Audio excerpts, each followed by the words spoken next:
The broadcast is now starting. All attendees are in listen-only mode. Welcome to today's Helpline session with your host, Craig Proctor. Thank you very much, Andrea. Happy Monday to everyone.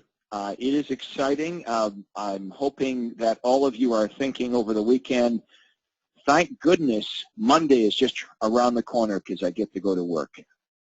Most people say the opposite, Andrea. They say, thank goodness the weekend is here.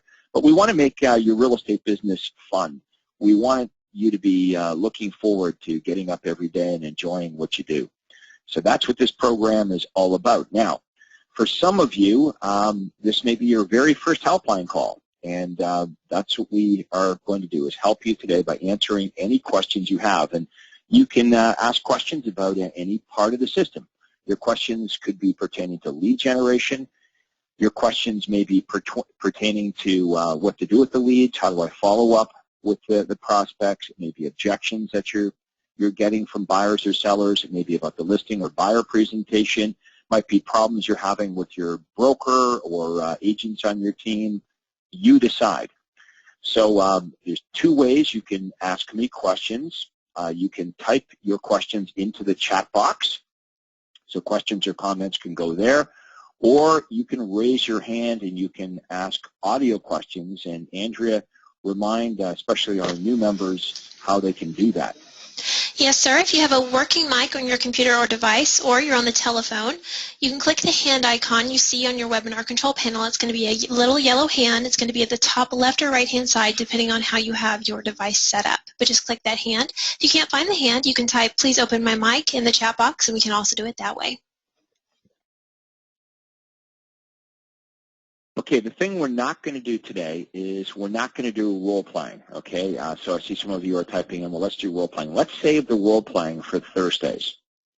Okay, so that's the one thing that I think we need to not do on Mondays because we are supposed to be spending our time on Thursdays doing role playing with the universal callback script. So outside of that, everything is fair game, I guess, within reason. Okay, so if you have an audio question, you raise your hand. If not, you type it into the chat. And I see we've got a few people doing that right now. First of all, Ellen says, good morning. I say, Ellen, good morning back to you. Mark says, with a print ad, how do I drive someone to a particular landing page, hot new listings? Okay, so Mark, here's what you do. What you're going to do is you're going to use a specific domain name that you've registered that has, it's a benefit-rich domain name. So if you're offering hot new listings, maybe it's got the name of your marketplace, your area. It might say, I don't know, richmondhillhotnewlistings.com. Okay, that's going to be URL forwarded to the correct landing page within the Success website. Okay, if you have any trouble understanding how to do that, you can do that with Success website. If you register domain names, make sure Success website knows about the domain names that you've registered so that that domain name shows up in your control panel. So when you go into the back end of your Success website, okay, and you do that by typing in your domain name, .control, it'll ask you for your passwords. You can get into your the back end of your website. You can check out the tracking, and you want to make sure that all these domain names that you register are showing up on your tracking. Okay, but any of the technical questions about how to URL forward, if you're not sure how to do that, you can talk to Success website, and they'll walk you through that. Let them know you're a coaching member, by the way. You should go to the front of the line.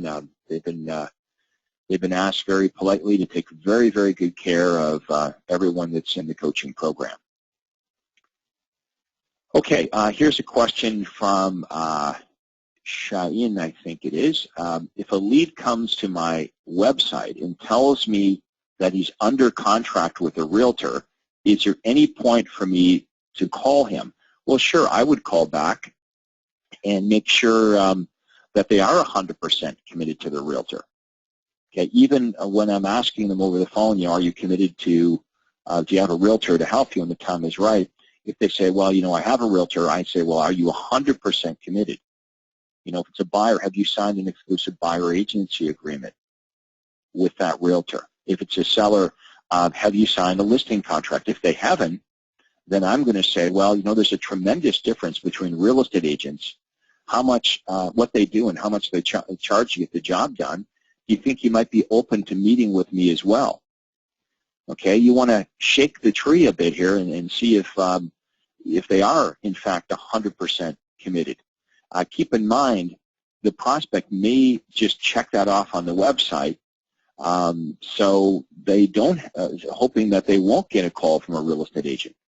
It doesn't necessarily mean that they actually are under contract with a realtor. So the short answer is yes. Always call them and say to them what I just said to you to make 100% sure that they are 100% committed to their realtor. I made a lot of money doing what I just suggested there. People who are sort of saying they have an agent or they check off on the website they have an agent, but in fact I can get face-to-face with them. And if you can get face-to-face with them using my buyer presentation or my listing presentation, you're going to win some of that business. You're going to pull some of these prospects away from their agent if in fact they have one in the first place. Okay, the next question is from Shanda.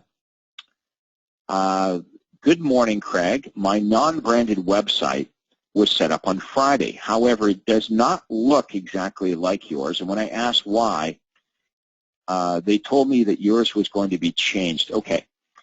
Yes, what they've changed on my website and on yours is we want the website to fill the device that the prospect's using accordingly. So if they're on an iPhone or an iPad or a desktop, the new version will resize according to the device that the prospect's looking at.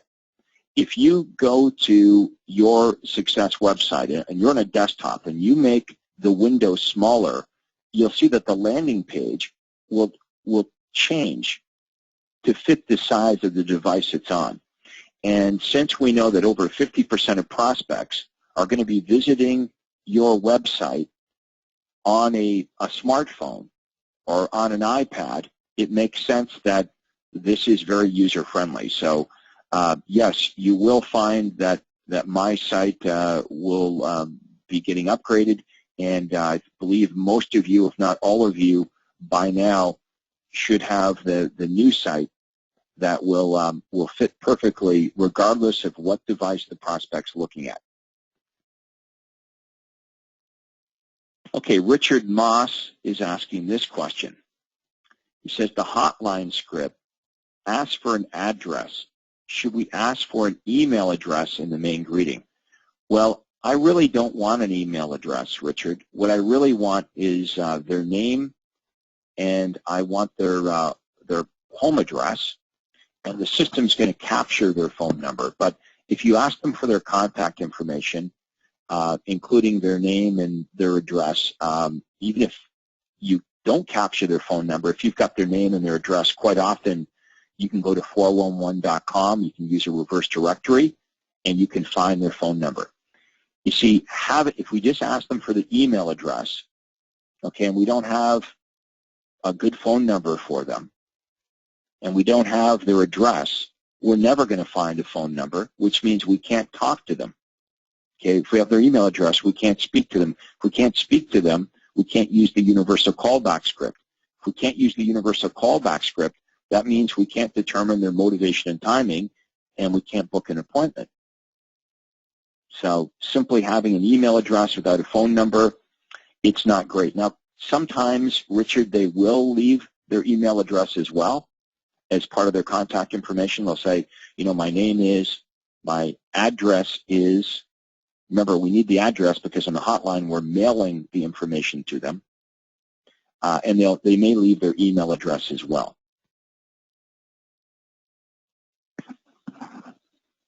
Okay, Elizabeth is asking this. I'm having a problem with generating a classified ad with my hotline for a home evaluation ad. I can do it with my domain name. Well, Elizabeth, if we really think about the ad is offering a free online home evaluation. So driving traffic to a hotline probably doesn't make a whole lot of sense with that particular campaign.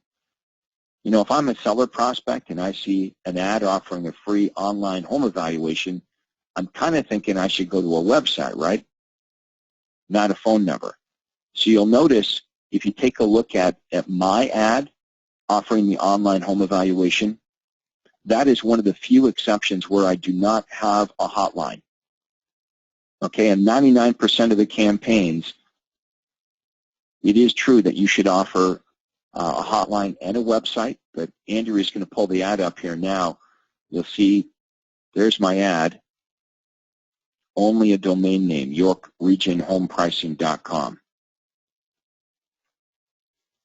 The other exception, the other time that you're probably not going to use a website and a domain name is with the editorial ads. I tested adding the domain name onto the editorial ads, and here's what I believe happened. Well, what I know happened is response went down, and I think the reason response went down when I added a domain name to my editorial ads is because the prospects, what they believed is when they went to the domain name, they actually could read the report. And when they found out when they went to the domain name that they couldn't read the report, they would go away, and I wouldn't have a lead. You see, when prospects see a 1-800 number in the editorial ad, they're not believing that when they call the 1-800 number, of course they're not believing they can read a free report. Even if they hang up and don't leave their contact information to order the free report, at least I've still captured their phone number. So that's another example of an instance when I decided using a domain name was not increasing response, it was actually hurting response. Outside of those couple of examples, though, Elizabeth and everyone else, you're probably going to want to use a domain name and a hotline on everything else. Those are the only two exceptions I can think of off the top of my head where you wouldn't use both. Okay, we're going to move on to the next question here from Sammy. Sammy says, when people enter their information to get a special report, the information, the special report appears right away. Shouldn't we block it so we can call them before they get the information? Yes, Andy, you make a very good point. In fact, I was talking to someone about this morning. I believe the default on your Success website, it doesn't work this way for the ads that offer a free list of properties. Okay, obviously, you've got to go in and pull that information off of MLS. But if you take a look at the offers on the Success website where a special report is offered, maybe it's like the 7 costly home seller mistakes. Once the point that Sammy's making here is once the prospect has entered their contact information, the prospect actually can see the special report right away. The reason Success website has that set up is because at the beginning, when you're new with this, sometimes you're overwhelmed, and we want to make sure that prospects get the information right away. I think we'd probably agree that we live in a world of immediate gratification. People want things right away. That's why, you know, when we throw something in the microwave, we're sitting there tapping our fingers. You know, we're impatient. It's going to take 30 seconds to cook my lunch. So we live in that world where prospects want information right away. Now, when you're calling a prospect back, Sammy, that has access to the information right away, you're still going to get the lead.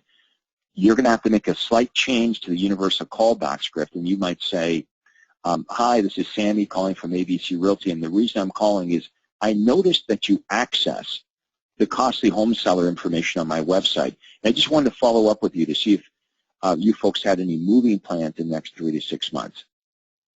Now, that, of course, is not the way I did it. The way I did it is you can turn that feature off so the prospect doesn't get to see the special report right away, and then you can email or, if you wish, mail that information out to them. And then, of course, you'll use the script exactly the way it is. The reason I'm calling is I want to let you know I received your request for the costly home seller report, and I'm mailing or emailing that information out to you. By the way, are you folks planning on making a move in the next little while? Now, let me repeat this again. The other campaigns that are being offered with this system and on the Success website is you're offering free lists of properties. You might run an ad offering a free list of properties in a certain development, in my case, Glenway Estates, or a free list of homes in Stonehaven Estates, or a free list of bank foreclosures or distress sales, or a free list of fixer-upper properties, or a free list of luxury homes. Okay, the website, of course, cannot fulfill that promise. You know, it's not like the website interfaces with your MLS and it's going to be able to pull off a list of what the buyer or seller is looking for. So you have to do that manually. Now, eventually, if not already, you should have an assistant that will do that search on MLS. So the buyer is going to tell you, hey, I want a list of fixer-uppers between $300,000 and $400,000 in the northeast part of town, 4 bedrooms with a double-car garage. Well, you would simply go to MLS and you would enter that criteria and you'd pull off a list. And then you follow up saying, hi, the reason I'm calling is I received your request for the fixer-upper properties and want to let you know that I've assembled a list and I've emailed or I've mailed that information out to you. And by the way, are you folks planning on making a move in the next little while? So hopefully that helps you out, Sammy, and everybody else. Okay, Lisa is asking this question. We'll take a few audio questions in a minute as well. Do we have anyone in the queue yet, Andrea? We do. We have some questions via audio. Okay, well, this will be the last chat one I'll take. And then we'll come back to the chat questions here in a minute, and we'll take some audio questions. But let's do this final chat question before we go to audio. This is from Lisa. Lisa is asking, Craig, can you explain the USP your home sold for your full sales price, or I'll sell it for free? Is this the price that's agreed upon at a listing appointment after all expenses? Marnie had presented this at the Super Conference, and I hadn't seen this one before. Okay, so remember, this would be your program, Lisa, so you can, of course, create whatever guidelines or rules that you want. But the way I believe this works is Marnie would give them a suggested asking price. And if they take her suggested asking price, she's guaranteeing that she's going to sell that home for 100% of her suggested asking price, or she won't take any commission on it all. Now, Marnie's in a very hot marketplace. You've got to be very confident, of course, that whatever list price you give them, that you're going to be able to sell that home for 100% or more. Now, one of the things you can do is you can use the program Real Estate Statistics or Reality to go in and look at your marketplace and look at what percentage of the overall listings are selling for 100% of market value. That's one of the stats that you can look up. And you would know in your own experience if one of your sellers lists their home at your price, what percentage of the time would you sell their home for 100% or more than 100% of market value? You know, I was looking at the Toronto Star, the newspaper, on the weekend, and they always feature these homes. They've got, you know, a couple of feature homes. And I'm always amazed that almost every week, the homes that they feature sell for far above the asking price. So if you're in that kind of marketplace, that type of USP probably makes sense because you already know if the seller takes your recommended asking price that the house is going to sell for at least that amount or more. But you'd have to be really confident that that was going to happen before you offered that USP. Let's go back to Andrea now, and Andrea is going to take some of our audio questions that are in the queue. Yes, sir, and if you haven't done so already, go ahead and click your hand icon to let me know you have a question. Our first guest, Anna Dom Harriet, your mic is now open. Hi, we were wondering if we need to identify ourselves on the bottom, like in the small print of our unbranded site, as per the RICO rules. Well, you should be identifying yourself on your ads and on the landing pages. So Success website will do that for you. And as far as I know, that's the way it works in every jurisdiction. Okay, so on the bottom of your landing page, it's going to say your name. So in Ontario, it has to say your name, sales rep or broker, whatever your designation is, and your company name. And there it is right there. Andrea's got it up. So agent name, agent address, and your phone number. Okay, now in California, you're also required to put your real estate license. In some jurisdictions in the U.S., you're going to require to have the equal housing logo in there. So whatever you're required to do, it's going to be just like really small at the bottom. And Dom, I think you'd agree that most prospects probably wouldn't scroll all the way down to the bottom here anyway. But if they did, you'd find that. Now, should we also put it on like response emails? Like if somebody doesn't say put in a phone number or something, and we send them an email back saying that we'd like them to have the full phone number there, and should we identify ourselves at that point? Well, look, after you generate the lead, there's no purpose in hiding your identity, right? The only reason that we're downplaying or kind of suppressing this information is because what we've discovered is nobody wants to be sold. So we're doing the opposite of what our competitors do. Our competitors have a big picture of them and their real estate company logo and their name is huge. And the benefit for the consumer is usually secondary. So what we've discovered is if the ad focuses on what's most important to buyers or sellers and we downplay that this information is coming from a real estate agent, that's how we're going to increase the number of leads.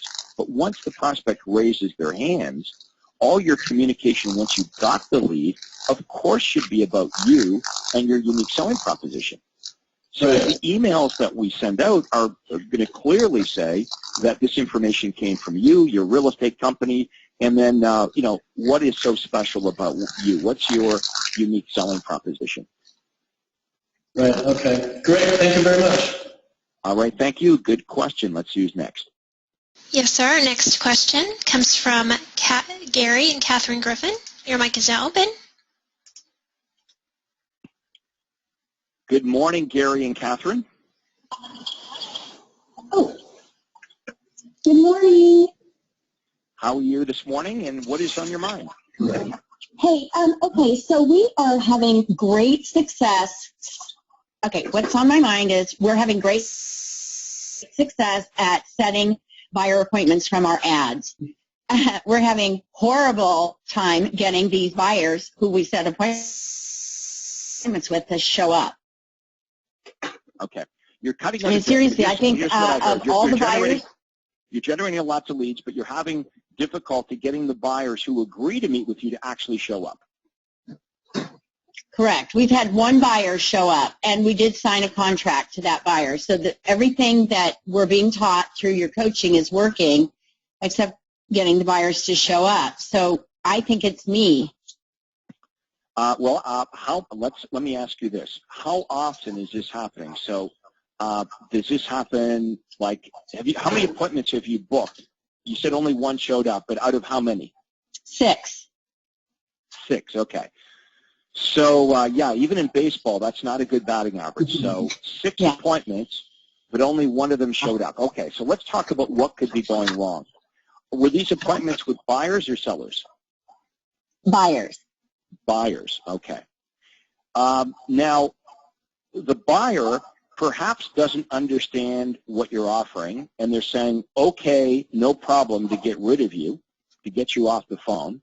Or tell me how much time elapses between when you set the appointment and when the appointment actually happens. Lately, Craig, it's been within 24 hours. Okay. Well, then yesterday it was within 4 hours. We set the appointment in the morning. We confirmed with them by text message a few minutes before the appointment, and they still didn't show up. Okay, so we can't really make an argument that they're forgetting. Exactly. Right, okay. So have you followed up with the 5 people that didn't show up to find out why? No, we have followed up, but we are getting no response from them. So Are they flakes? So now they're avoiding you. Yes. Okay, that's not a good sign. Okay, so they could be just saying, yeah, okay, we'll meet with you to get rid of you with no intention of showing up.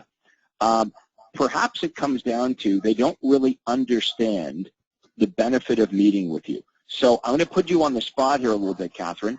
Okay. I'm the buyer, and I want you to make this buyer offer to me. Like, why am I meeting with you? Okay, so I'm going to actually defer to Gary since he's setting the appointments. Which one? We're both here. Hello there. Hi, Gary. So somebody, so yesterday it was a first-time buyer, small display ad in a local little paper. It was actually, they had left a partial message on the 800 number. I called them back and kind of engaged them in conversation. Somebody from this number left a partial message about first-time homeownership. And they said, oh, yes, we're interested in buying a home. And I kind of went briefly through the VIP buyer program and booked the appointment. And they, I texted them the office location. Okay, but let's stop there for a sec, Gary. What was the benefit to them? Why were they coming into the office? They were coming in so I could take down exactly what their criteria was and to go through the VIP program regarding qualification, and I briefly discussed that they would be getting a list of homes sent to them that exactly meet their home buying criteria, and that the list included, all properties from all real estate companies, foreclosures, bank-owned homes, estate properties, properties not on the MLS. It sounds like you're making the right offer. I'm going to recommend this. Make sure at the end of the conversation, make sure you reiterate why you're meeting. Make sure you repeat it. So there's absolutely no confusion. But we want to keep a close eye on this. If this continues to happen, yes, it is you. It's something that you're not doing correctly. So we got to figure out what it is, because if you report back to me a week from now, well, gee, Craig, we've booked 12 appointments and only 2 people have come in to meet with us. That is not normal. What might be normal is the opposite, that you book 12 appointments and 10 meet with you and 2 don't. But clearly, we've got to look at what you're saying, but make sure you repeat it. Okay. Now, when we get together, repeat the benefit. Now, when we get together, we're going to you're going to get a list of all the bank foreclosures, all the distress sales, all the homes that perfectly match your criteria. So we're going to be meeting at my office, and you know where my office is located, and you repeat it. It's okay to clarify this by repeating this to make sure that they completely get it. And I would continue to follow up with them to see if you can learn from them as to why they didn't show up. Yeah, we'll do that today. We'll work a little hard on making sure they understand the benefit, and we'll find out why they canceled. Yeah, absolutely. Even if we can't do business with them, let's at least try to learn what the problem was so we can fix it. Perfect. Thanks. All right. Thanks, Gary and Catherine. Let's take our next audio question. Our next audio question comes from Adam Simental. Your line is now open. Adam? Okay, we'll move on to Sammy Neveresadine. Your mic is now open. Yes, hi. Hi, can you hear me? Yes, I can. Go ahead. Okay. Yeah. I want to do the list of the 10 best buy. Put an ad in the paper. It could be classified, whatever. But do I only put the hotline number, or do I put a website address? No, you're going to use a website and a hotline on every single ad except for the 2 exceptions that I talked about earlier. I said the only two exceptions, there's only two times when I can think of where it wouldn't make sense to offer both a hotline and a website. One of them was the online home evaluation ad. Well, heck, you're not going to offer an online home evaluation and then drive people to a phone number. The other exception was with your editorial ads. I found that my response actually decreased when I added the domain name, that I was far better off just to have an 800 number, and I explained why that was. Okay. But now I look on my unbranded site, I have nowhere to go for the list of the top 10 deals in whatever, Montreal or anywhere. I don't have anywhere. You're just going to change you're just going to change the headline to indicate that. Watch this. Let me show you how to do this, Sammy. And this is for everybody. Andrea, could you take everybody to YorkRegionHomeSales.com? That's my website.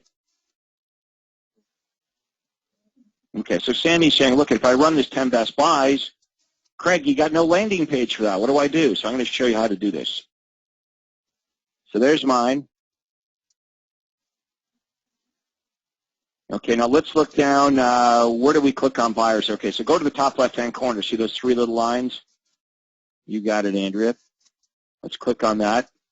Okay, now under buyers, okay, see get hot new listings, click on that one.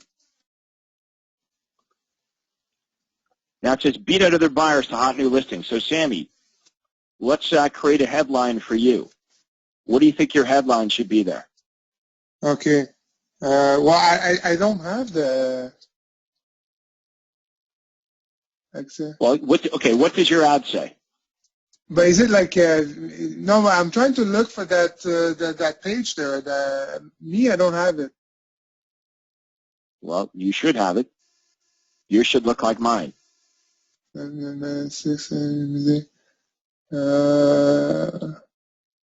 Okay, so okay, let me just show you how to do this. I don't know. The only thing I have is the VIP access to hot new properties.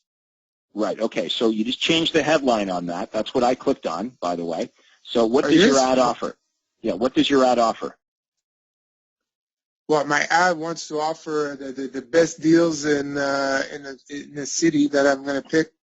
Perfect, so that's what you do. How about this? Your headline, you're going to go in here to the control panel. You're going to change your headline to say, free list of 10 best buys in Montreal. Okay. Okay. There you go. So you just change the headline to fit the offer in your ad. Okay. Make sense? Okay, yeah, that's... Okay, let's go back here and take some more chat questions, and then we'll go back and take some more audio questions here. I can cover more ground when I go through these chat questions.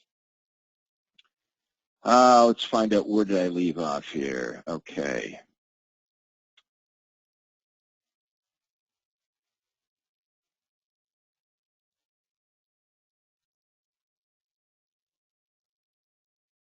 Just give me a second here. I'm going through these.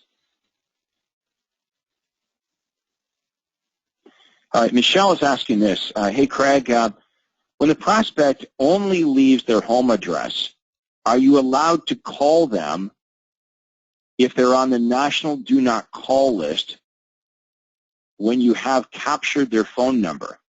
I would say no. Actually, hang on a second. Let me think about this. When the prospect leaves you only their home address, okay, so they did call you and you've captured their phone number. Yeah, I think, Michelle, I think you're going to be good there because they contacted you. They didn't leave their phone number, but the phone number was captured. And the way the National Do Not Call Registry law works is you're exempt in the U.S. for 90 days. So if they contact you, even if their phone number's on the National Do Not Call list, it's fair game. You can call them for 90 days. That's an exception to the National Do Not Call law. Does everybody get that? That if they contact you, the prospect contacts you, but their phone number, even if their phone number is registered on the National Do Not Call list, you can still contact them because they initiated contact with you, and now you can contact them for 90 days. However, if you call them, Michelle, and they ask you never to call them again, you have to respect that. which of course we would do anyway, right? So if you call them and they say, don't call me again, then you're never to call them again. But you can respond to them even if their phone number is on the national do not call list because they contacted you first. Okay, Sharon is asking this question. Hi, Craig. I'm trying to decide on a contact management program. Wise Agent was mentioned at your conference in Toronto. It's like $20 a month, and they're saying that promotion is no longer available with Craig Proctor, and it is $24 a month. Well, you know, I still think it's a hell of a good deal. I got to say, Sharon, whatever if it's 20 or $30 a month, that's a really good deal. Here's some other contact management systems you can check out. Top Producer, Agent Office. I used Agent Office. Wise Agent is very good. I mean, you can't really beat that price, even if it's $24.95. So I wouldn't let that deter you. In fact, I wondered how they could even make any money at $19 a month. Okay, next question. This is from Elizabeth. I want to place a classified ad for renters. Where do I place it? Do I place that ad in the classified section under homes for sale or homes for rent? Okay, here's the answer. Test both. You should test both. Run the ad in the classified section under homes for sale and test running that same ad under homes for rent and see where it works the best. But never run your classified ads under real estate services.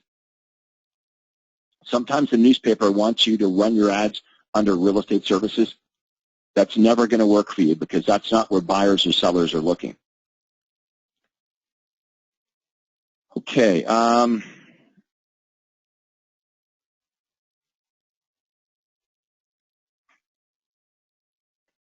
Linda's asking, should I bring my assistant to the boot camp? Yeah, I would recommend that you bring your right-hand person to the boot camps and all the conferences because you want your right-hand person pulling with you when you come back from these meetings, not pulling against you.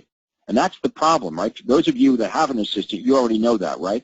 When you attended the super conference, it was just you, and you come back home and you're all excited about the Craig Proctor program and you want to change the whole world. Your right-hand person is looking at you like you just fell out of a tree. You want to come home. You want to change. You're back home. You want to change everything. And what sometimes happens is they pull against you.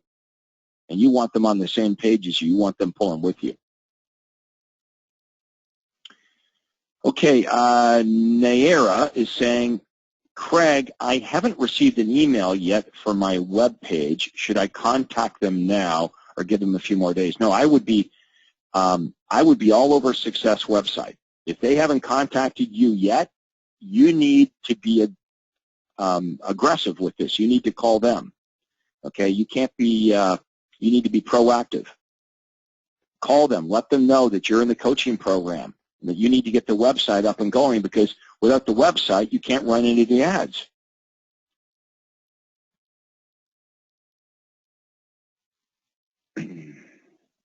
Okay, Kelly's asking this. When you put the 800 number in your ads, how do you get the lead?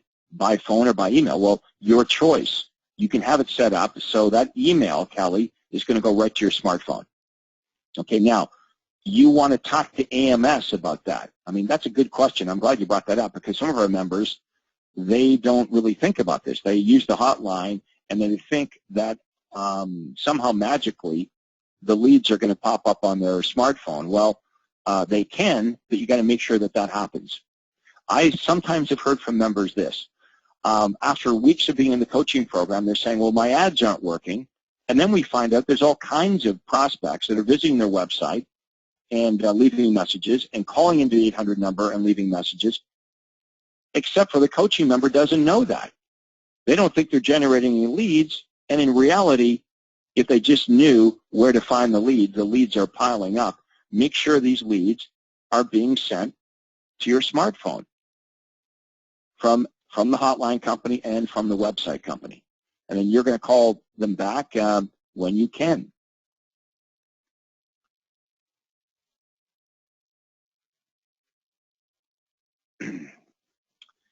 All right, we got a lot of questions here. This is a losing battle. Every time I answer one, we get 4 or 5 new ones. But hey, that's what these webinars are for. Okay, this is from Shada. Craig, I tried to set up classified ads in the Penny Saver, but it asked for an email address. I'm not sure which one of my email addresses to use. My business would give away the fact that I'm a real, well, you could have a less branded email address. You could just get a Gmail address that doesn't, you know, that's less branded, doesn't have your name in it.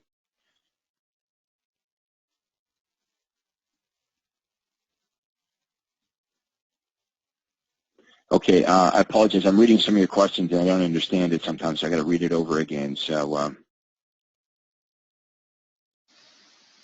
okay, this is one from Joe. Good morning, Craig. I saw an ad from another realtor member in the local paper. It was an editorial ad with an 800 number targeting sellers. I want to advertise in the exact same newspaper. What suggestions or strategies do you recommend when there's another member advertising in the same newspaper? I'm a new member getting all ready to initiate my first ad. Well, don't run the exact same ad. That's all, Joe. Just we give you tons of ads. Just pick a different one. And if you're successful and you generate lots of leads, you really don't care that the other member also was successful and generated lots of leads. So just pick. If it's an editorial ad, we've got dozens and dozens of them for you to pick from. Just pick a different one.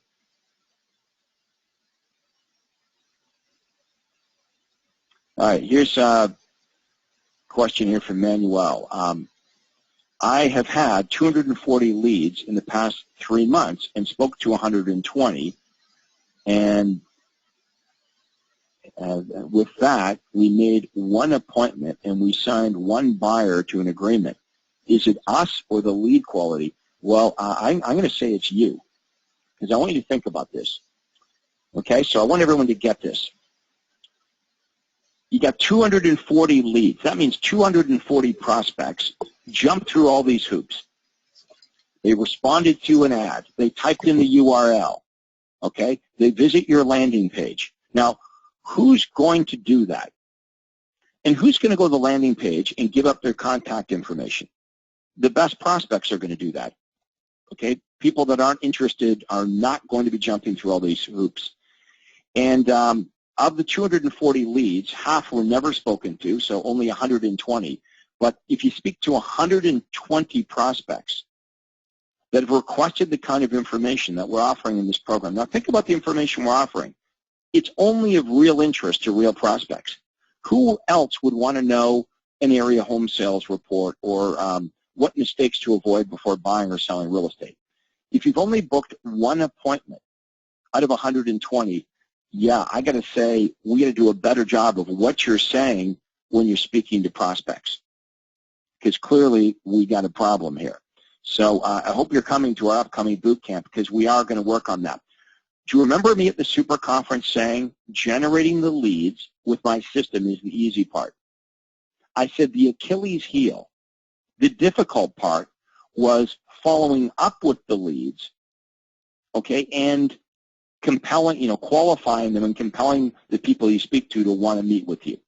That's the difficult part, and that's why every Thursday for the rest of the year, we're going to spend time helping you understand what to do with the leads, what you should do, what you should say, what you should never be saying, how to handle objections, how to qualify these buyers and sellers. So first of all, you know who you want to meet with and who you never want to meet with and who you want to follow up with. And the prospects you want to meet with, well, they don't care what you want. They don't care that you want to meet with them. They need to understand why they should want to meet with you. So, yeah, the good news is, Manuel, you generated 240 leads in the past 3 months. That's good news. You spoke with half of them. Well, I think we can get better at that. But your big opportunity is when you're speaking with them, you're pretty consistent because you're getting nowhere with everybody. So we can help you with that. Actually, that's an exaggeration. You got somewhere with one.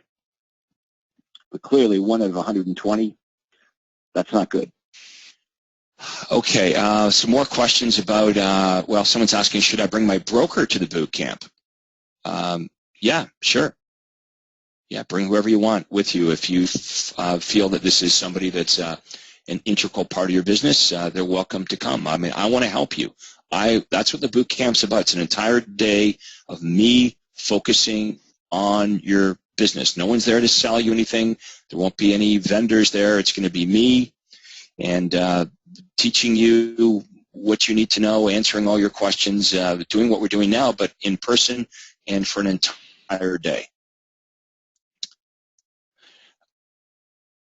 Okay, Lee is asking, I need to decide market area before domain name for websites. Since I cannot decide on market area, can I choose my domain name first only? Yeah, you can look at you can change your domain name at any time, but pick a domain name, get the website up and going. If you want to switch your domain name at any point, that's no big deal. But keep in mind, have you ever thought about this? With the less branded site, we're never driving traffic to the home page.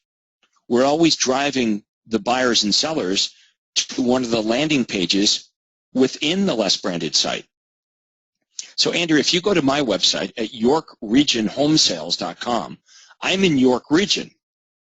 But when I run an ad, a less branded ad, I'm never driving prospects to the home page, right? I'm only driving prospects to a landing page within that website. So if you click there, let's say I run the online home evaluation ad, that's where we're going to go. We're going to go directly to the online home evaluation page. So what your domain name is for your home page is not really important. I mean, you can always change that up afterwards, Lee, but don't let that stand in the way of getting your website up and going. Okay, Joe's asking, hey, where do I find the editorial ads in Spanish? Well, look, at the website already has them, Joe. They're in Spanish. And you could just take, I don't know. That's the answer to that, Joe. I don't know where you're going to find the ads, whether the actual ads are in the ad library on the Success website, but I would check there first. I don't know if they're on our coaching site. Andrea, do you know that? I don't believe they are. I know we do have some members who have translated them, and my suggestion would be maybe to call the office to see if you can get a hold of some of their contact information. They'd be willing to share, but I know there's nothing on the coaching site. Okay. Let's go back and take some more audio questions then, please. Yes, sir. We have Michael Schickner. Your mic is now open.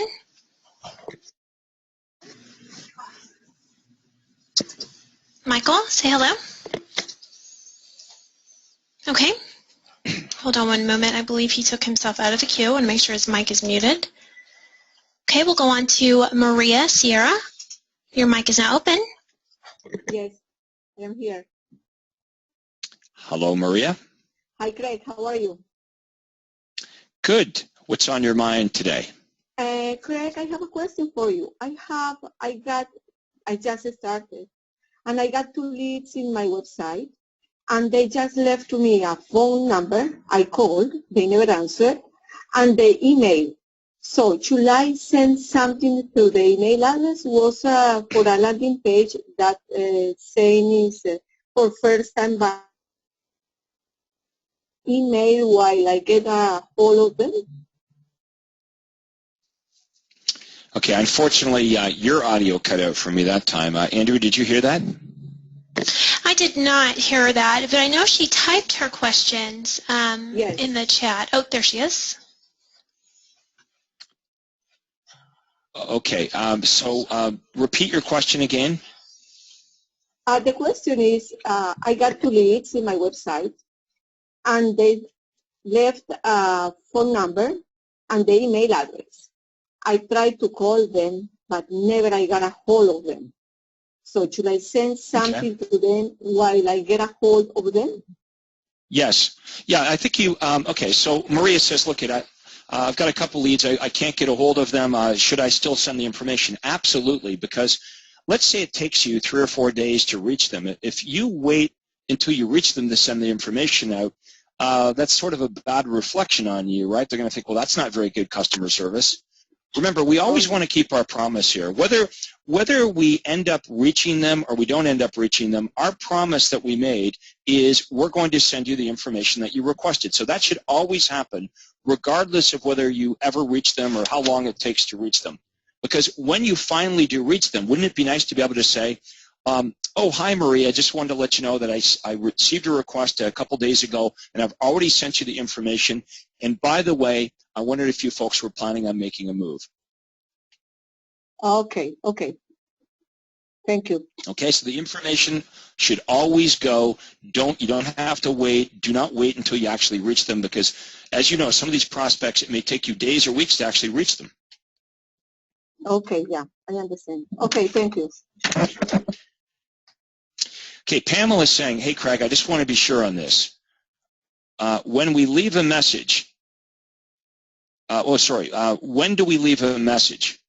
And the answer is never, unless you've already got a relationship with them. So, Pamela, when you're calling a new lead and you don't reach them, I don't want you to leave a voicemail message. You can only leave a voicemail message if you've actually spoken to them and you sort of have a relationship with them. Because here's what I've discovered, and here's what you've likely discovered. If you can't reach them and you leave them a voicemail message, they never call you back anyway. And then when you do actually reach them, well, you know, the element of surprise, well, that's out the window, because they already know who you are and why you called, because you already left them a message. So my advice is continue to follow up with the leads until you actually reach them. Leaving a voicemail message is not the first thing you do. That's the last thing you do. That's a Hail Mary at the end of it. You've called them 3 or 4 times a day for a week and you can't reach them, and this is the last phone call you're ever going to make. Well, then you may as well leave a message. Why? Because you've already decided you're never going to call them back anyway. But leaving a message clearly just doesn't work that well.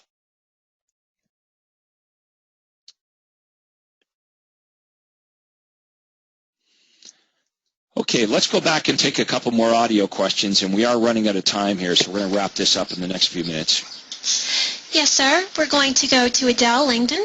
Your mic is now open. Oh, hi. Good morning. Hey, Adele, it was great seeing you in Anaheim at the conference, the private coaching retreat. Oh, thank you. It was wonderful. I really enjoyed it and learned a lot. So my question is, I am borrowing a listing from my broker at my new office, which I moved from, and it's working out a lot better for my program. And anyway, she's going to let me use my hotline, and I'm trying to infiltrate, going back and forth between making the listing, you know, saying a little bit about the listing so she sees that at least I'm trying a little bit on her listing, and segueing into the buyer's, you know, the information on other properties. So I was confused because I'm writing the script myself, and first time doing that, I'm looking at the book, and one of them says, you know, don't ever mention the bedrooms, and I understand that, but the next one says it's telling all about the property. So I'm kind of confused on, you know, how to write that script. Okay. What we want to be careful of is the only reason we would run an ad promoting a property is because we want to generate leads. And that's the only reason we'd spend money on an ad ever, is we want to generate leads. So the mistake that many agents make is they eliminating information. So that's the problem. When we add the price, then only people in that price range are going to call. So no matter what price it is, if buyers below that price range or above that price range will no longer call on that ad as soon as we put in a specific price. If it said 2-bedroom and that sounds too small to the buyer's not going to call you. The other mistake we make is we laundry list physical features that really don't make a difference. So at the Super Conference, I talked about how real estate agents are notorious for adding useless physical features like, you know, it's got new closet organizers or a new water softener. You know, those are not the key features that are going to compel buyers, excite buyers to call you. No one's making a decision to buy the home because it's got a water softener or closet organizers. So what we want to do is we want to talk about the physical attributes of this property. They're going to strike the emotional hot buttons of a buyer. So in other words, some physical features do strike the emotional hot buttons of buyers, and most do not.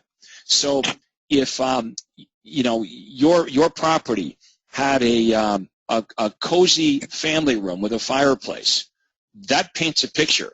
If it's got a large private tree lot, that paints a picture. If it's got a beautiful mountain view, that's going to paint a picture. So you've got to look for the physical features in that property that are not going to eliminate prospects, but instead are going to emotionally connect with buyers so they absolutely want to respond. And I know what you're thinking. Some of the properties that we have listed, it's really hard to find those emotional hot buttons. I mean, how many of us have had listings where you look at the listing and you go, I can't even think of anything good to say about this home. But since you're borrowing the listing anyway from your broker, try to borrow listings where you can talk about something that's going to strike the emotional hot buttons of these buyers. So I do have just what you said. I didn't mention any of that or the price or anything, but I noticed in the script it says say your name, like thank you for calling the Adele Langdon Home Hunter Hotline. So I should say my name? Is that correct? Yes, correct. Yep, they already know they're contacting a real estate agent. That's not a secret, right? The ads, right? So we're not trying to hide that. But what we want to do is we want to make sure that the ad doesn't eliminate buyers. The job of the ad is to get as many buyers as possible that call that hotline, and the job of the hotline is to get as many of the people that have called the hotline to actually leave a message requesting information. All right, I just have two other questions on that hotline. The other thing it says is, well, actually my coach kind of blasted me because I sent him what I was putting and I put the address. Well, they're right in front of the house, so do I need the address or not? The script had the address. I mean, they're right in front of the house at the hotline. I don't know if he thought I was thinking about just a hotline or a sign writer. Yeah, well, look, if it's a sign writer, obviously they know the address because, like you said, they're right in front of the house. If it's an ad in the newspaper, well, they wouldn't know the address. Right. I see real estate agents sometimes doing this. In an ad in the newspaper, they'll give the buyer the price and the address and a complete description of home. In other words, there would be no reason now for the buyer to ever call the real estate agent. Right. And right? Like if you're the buyer and you knew the address of the property, you knew the price of the property, and there was a huge write-up about the property, we're giving buyers a lot of reasons why never to call the real estate agent. Right. Well, and then my last question is, I was talking to Success Site, and they were saying, I could use and you could, do 0 if you'd like to get in touch with me right away for the price and the viewing. Do you think I should have that in there or just go straight to the list of other properties if this doesn't match their criteria? I do like the price. Now, this is what Lester Cox has been doing. He says, now, if you would like the latest price, okay, the latest list price, or the updated, I think he says, if you would like to receive the updated list price or the latest price for this property, please press 1 to be connected to our office. Okay. And that makes, because now the buyer, it explains to the buyer, well, why is Adele not telling me the price? Well, because prices change. So if I press 1 or I press 0, I can be connected to Adele to get the latest list price for this property. Okay, and then I just realized I have one more question. It says you also have in here, you can receive we've arranged for several different home loans for this. This is a condominium unit, many of which require, and I put a very low down payment. Do you think that's wise to put that in there? Yes, I think it is. I like to talk about super low down payment home loans with super low monthly payments, because the other part to buying a property is, number one, you got to find a home you like. But in the buyer's mind, the buyer's thinking, well, what's the benefit of finding a property that I really like if I can't afford it? So affordability is a key hot button.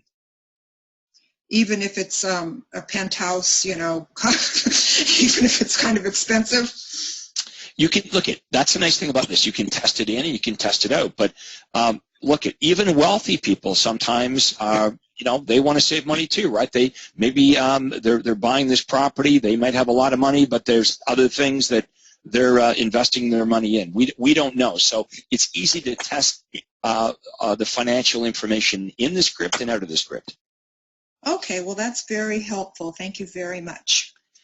All right, well, look, Adele, I want to thank you, and I want to thank everybody for tuning in. Look, this Thursday, we're going to be doing our role play conversion webinar, where James McDonald and I are going to help you understand exactly what to do and say when you're following up with the leads. And, of course, on Friday, you're going to be able to upload your ads, and we'll pick some ads that we think are some really good examples, and we'll help you become a better marketer. That's on Friday. So Thursday and Friday's webinar are at the same times, 8 a.m. Pacific. That's 11 a.m. on the East Coast. So we'll wrap it up for today. Go sell some real estate, and we'll talk to everybody soon. Take care, and that concludes today's helpline.